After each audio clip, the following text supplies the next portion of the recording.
Hello everyone and welcome back to the channel. I'm your host, Shane, and today we're going to discuss car buying, everyone's favorite topic. Let's begin.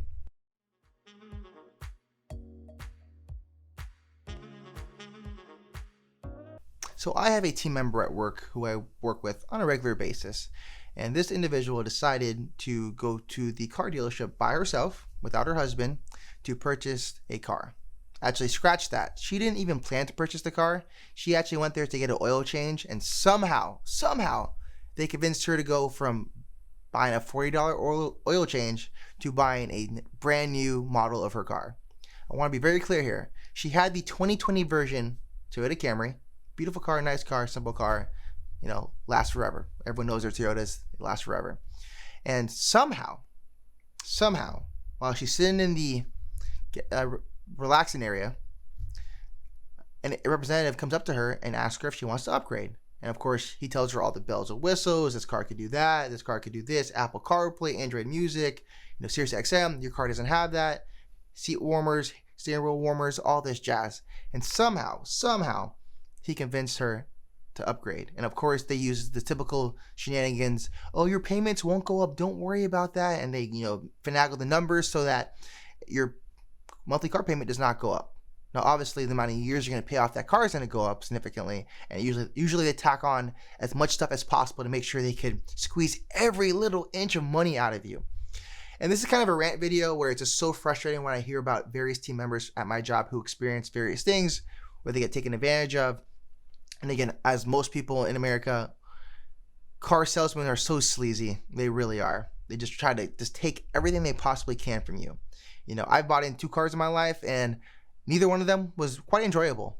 I was there when my brother bought his car, and that was even worse. It's actually, now that I think about it, most people I speak to when it comes to purchasing a car, the overall experience is horrible. Absolutely horrible. It's funny because this is the only industry outside probably the mattress or used mattress industry that is just absolutely no honesty, no faith, just absolutely horrendous. They treat you like garbage, and somehow they still sell cars somehow, but I digress from that. So my tip of the day for you guys is, if you ever want to buy a car, just one tip I have for you, and of course later on in one of my videos I will definitely kind of go through 10 tips you need to do to make sure you don't get taken advantage of when you're buying a car. But just one tip when you guys go to any car dealership: if you're ever going to buy a car, go with someone else so they can help you not be emotionally attached to the car.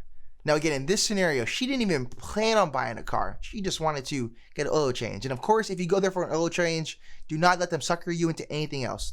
Be nice, be polite. If they want to show you something, humbly tell them no. If they want to sell you something, humbly tell them no. If something's wrong with your car that you're not aware of, if you don't notice it, or if you haven't experienced any issues with your car, I recommend you take their advice, write it down, look at it, bring it to your husband or your significant other so they could look it over to make sure that the charges are valid, that it's actually needed. But please, if you're ever going to buy a car, do not go by yourself. When 2 is always better than 1, and 3 is possibly better than 2. Because irrelevant to how you feel with regards to being attached to a car, they can't sucker all of you guys in with a horrible deal. And of course, you want to look at the various prices of the car. You want to do your research, do your due diligence. You want to know what good value is for the car, what's a good value for your current car if you're going to trade it in, all that jazz. But again, we're not going to get into that. But please, if you go to a car dealership and you're not planning on buying a car, do not buy one. That's all I got for you guys today, and I'll see you guys tomorrow. Bye.